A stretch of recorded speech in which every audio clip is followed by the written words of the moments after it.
actually said anything, we will start the recording. All right, so for those of you who are now joining us remote, you missed the best part of class. But I'm not going to tell you what it was. You'll have to reach out. Maybe not. Okay, so let's get going. I will turn off the video capture since it isn't actually working anyway. And we can move on to the next slide, finally. All right, so some interesting bits. There's only one interesting bit. This time it'll particularly maybe interest our IBM people. IBM Call for Code, we had a Call for Code project where they were willing to support students working on Call for Code, previous Call for Code submissions. Call for Code is a IBM and other people effort to get people involved in doing open source development for items of, we call it humanitarian FOSS, humanitarian free and open source software. And basically, they every year pick a few topics and hold a competition for good solutions to those projects in an open source way. And they will help you develop, and you can win prizes, etc. Their newsletter just came out. Oops, I guess I have two things in there. Their newsletter just came out, and the interesting thing about this was that, and I'll get to that, by the way, Yash. We'll talk about that in just a second. Their blog came out, they're talking about code developers to be open and inclusive. It's kind of an interesting little newsletter. And I think at the same time there was something on here about getting started or submitting your Call for Code projects if you are actually working on one in terms of the competition. So that's kind of cool. And then again, I just wanted to remind you, I'm probably reminding you a little early. All things open. It's a cool little interest. It's an interesting little open source conference. They talk about a lot of things, including corporate support of open source software and how to go about developing open source software and how to, inclusivity in open source and things like that, and how to be good citizens and not start flame wars. No scorched earth policy, just things like that. It's an interesting conference. It's been online the last couple of semesters. They run something in the fall and something in the spring. And their fall one will be opening up for registration on July 13th. The last couple of years, like I said, they've run it both online. Well, the last couple of years they've run it online. Last couple of semesters they've run it online. But they also have an in-person component to it if you want to go. They generally have some donated or free tier attendance, particularly on the online ones. So, it's a cheap way to go to a conference and get some exposure. And it's an interesting, like I said, an interesting conference. I kind of like to go there. They give you cool stickers. You can see the little astronaut up there. That's kind of their symbol is the astronaut kind of floating there. I don't know why the astronaut is the symbol of open source, but that's cool. I like astronauts. I like open source. Everything's great. Syllabus summary, in case any of you are still having problems finding it, they're there. And my office hours, again, I hold my office hours right after this meeting, so just stop in Carnegie 113 or hook into my WebEx. I will let you. We will talk right after this. Submittee is current as of 6:09. I didn't put in Friday's grades yet. Friday's attendance yet. I had intended to get that in, but that includes the Get workshop. Let me know after 6:18. I'm going to finalize this.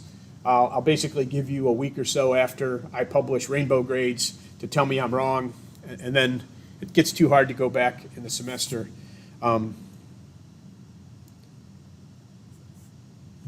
And rerun everything or remember who was actually places. So it's actually the memory that's a flaw. So you'll have till about 6:18 to get me updates through 6:09, and then I'll have new grades for you on Friday, and you can again have another week to get any of those in. I I have all of the workshops that we have to date in. We have one workshop that's been completed. Nia gave a workshop on Git. I believe that was recorded and can be available online. In fact, I know that it was recorded and can be available online. And you can get to it by going to YouTube. If you watch it, we will still give you, if you watch it, asynchronously, we will still give you credit for it. Even if you didn't attend it live, but you have to convince me that you watched it. So the test isn't very hard. I just ask you to tell me a few salient things that you learned. Maybe Nia is more or less difficult to get to convince. You can take your chances either way, but it's there. Most of our stuff we try to keep open, including our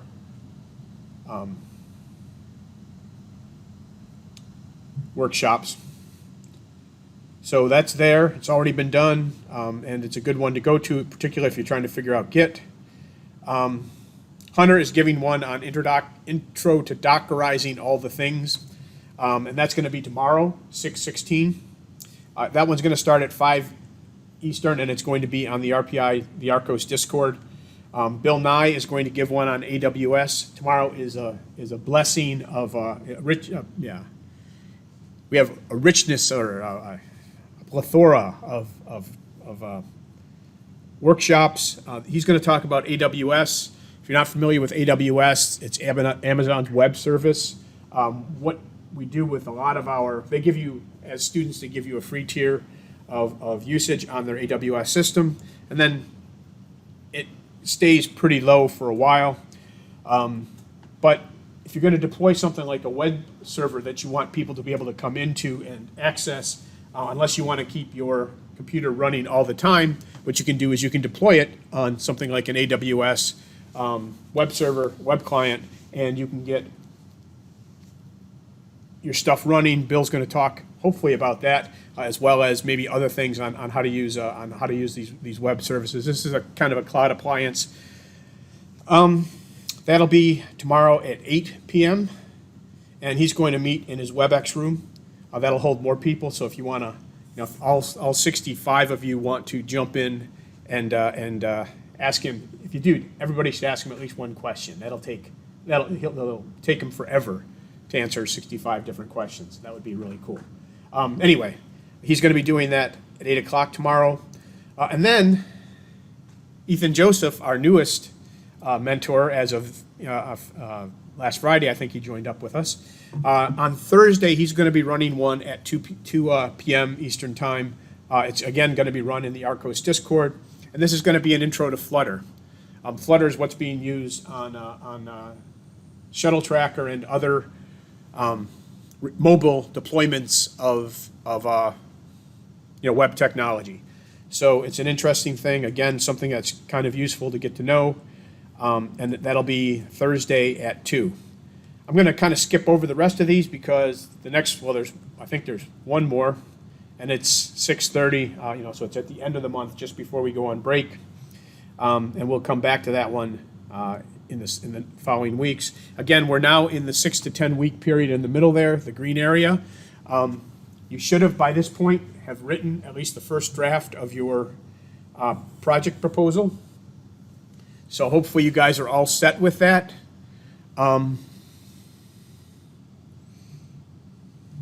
Yes, hopefully you guys are all set with that.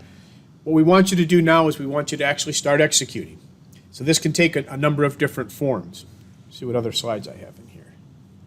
That can take a number of different forms. But you should be thinking about how to get some open source contributions in. You should be thinking about how to get your development environment. This next week or two, try to get your development environment set up. If you're doing an external project, something that already has a predefined set of, minimum required set of modules you need to have installed. Maybe React or Redis or some database or something like that. Now's the time to get that ready. If it's not, start figuring out what you need for your development environment. Start defining things. Maybe start writing some design documentation, some guidance documentation for yourselves that expands on what's in the proposal and kind of sets the stage for what you're going to try to accomplish and how you're going to work with your classmates. Okay.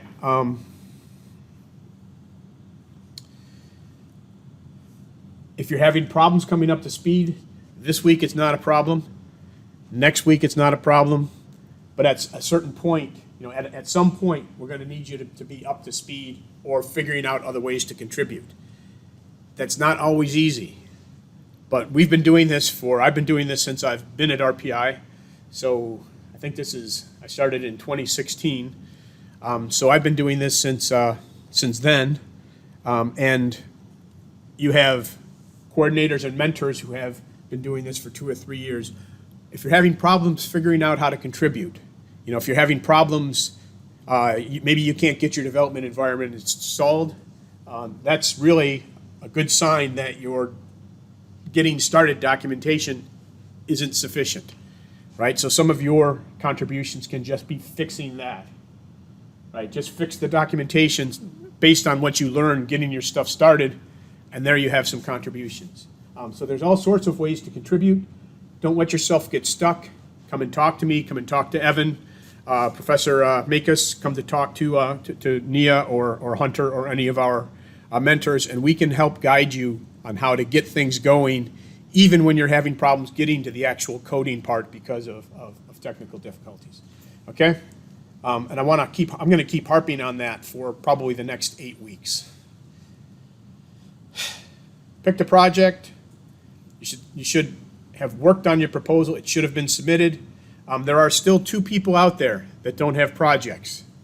So if you don't have a project, at least 2 people who are taking it for credit who don't have projects. So I'll reach out to you via email, but if you're having problems, come and talk to me, email me, DM me on Discord.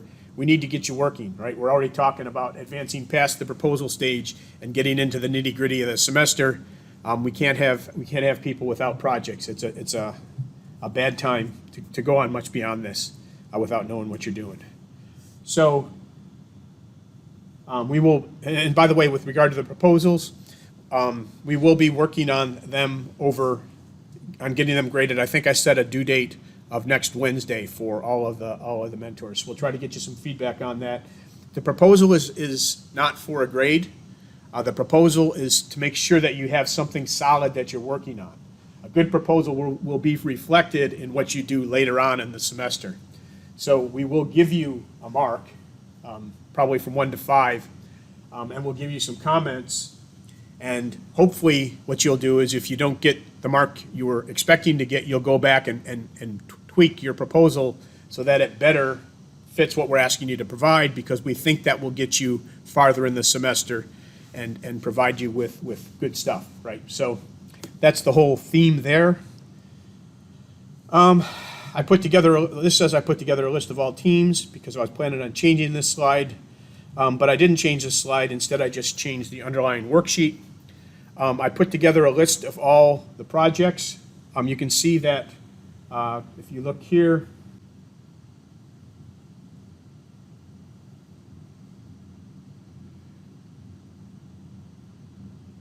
all right, so I think we're back again. Hopefully I didn't lose too much of this and I don't have to branch over too much of this because I don't remember what I was saying. But these are the projects. One of the things I want to point out is that, and by the way, you guys can go to this sheet and take a look at it. We do have 3 projects that didn't get picked up. Open Energy Dashboard, which is a distributed open project, HFOS, for actually monitoring energy usage. It's run by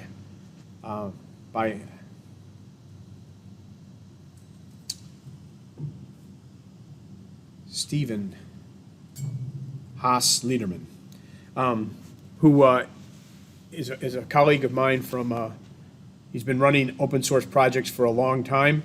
This is his baby. He has students working on this from multiple institutions. We worked on it last fall.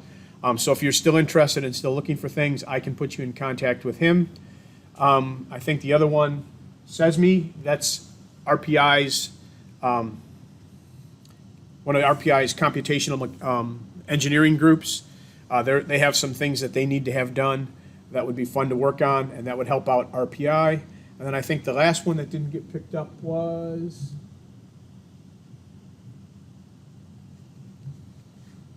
Nobody picked up anything on the call for code projects. So those are the three things that I'm aware of that were intending to go this semester and didn't. So, if you don't have a project and you're thinking about one of those, let us know. We can put you in contact with them. Of course, most of the other projects are probably still open to some kind of participation, just given that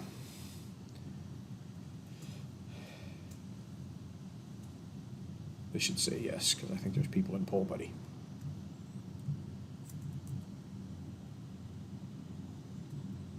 Yeah, so so those are the things that are going on.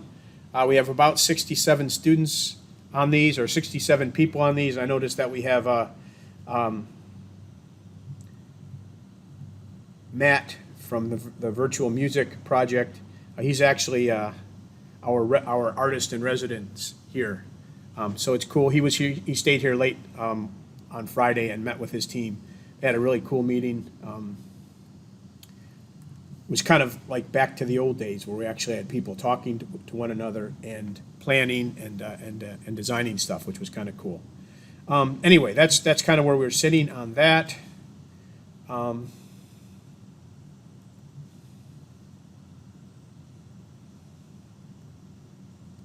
that's really all I had. There is one question from Yash about what a student repository should look like, particularly on a external project. So when you join a project, what you want to look at is you want to look at their contributions guidelines, if they have any. You want to monitor, we're lucky. I don't think we have any projects right now that are completely external. We have some projects from IBM. We have some projects from the Foundry, VTT, but we have mentors from those groups who can help us out with this.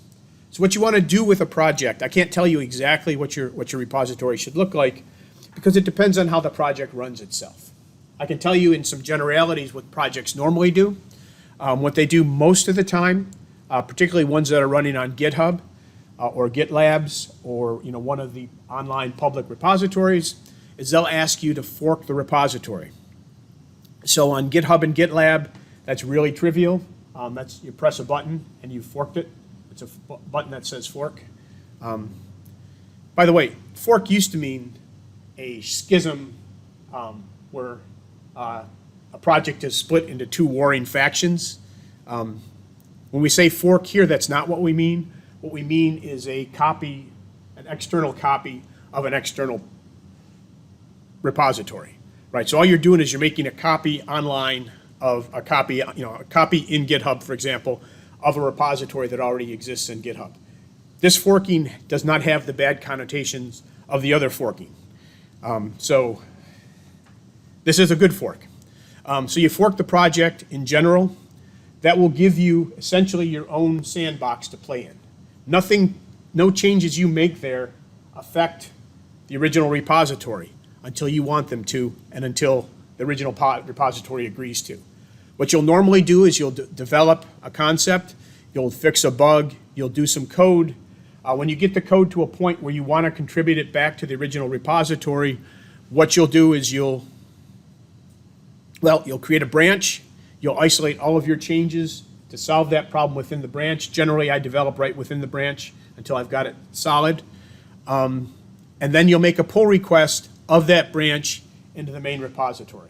And you'll do the pull request based, using any guidelines that they give you. They may tell you that you have to run certain tests. They may have automated tests set up, so when you make your pull request, it runs the tests to make sure things work. These are where you have to kind of look at the external project or look at the project and see what they have set up. They may go back and forth with you a couple of times on your pull request. Maybe you used medium slate gray for your screens, and they wanted dark slate gray or something. They'll go back and forth with you, maybe they'll just ignore it, until you've come down to a set of changes that are actually acceptable to the repository, and then they'll bring that in, and you'll get to pull request.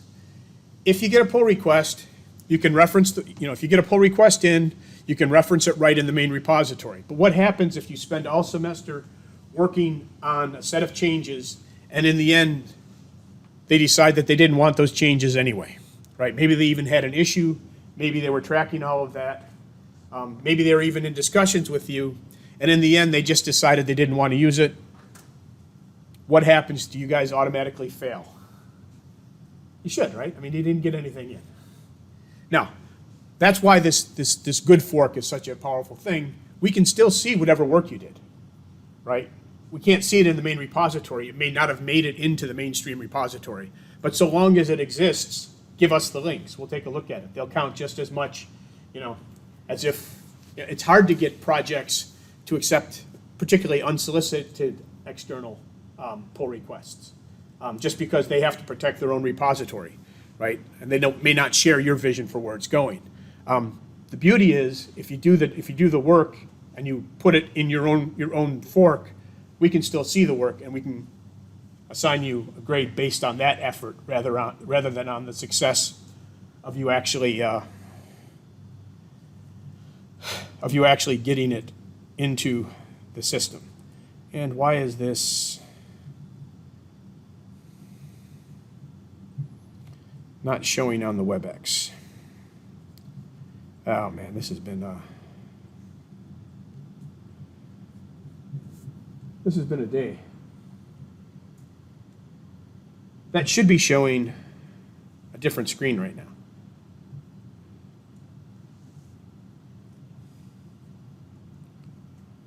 Okay.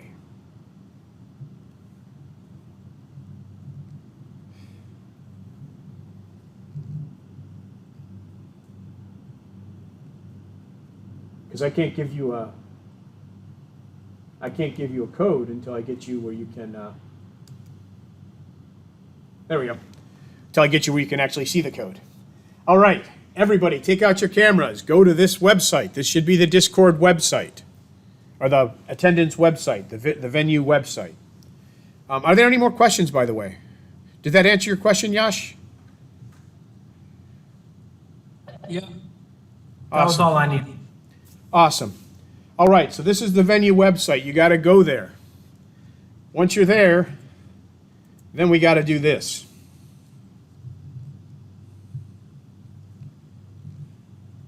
By the way, we're at meeting 7. There are 24, because I have all of them in now.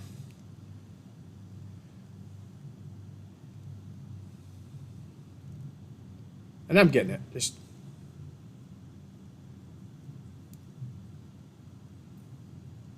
There we go.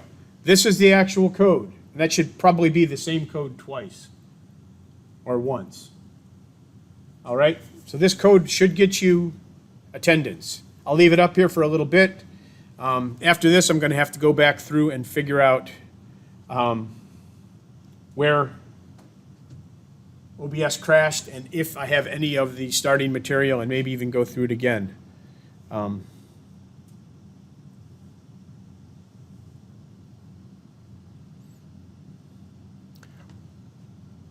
Couple of things that will be coming out in the next couple of days. I have everything divided up into groups now, right? So, or I have all the projects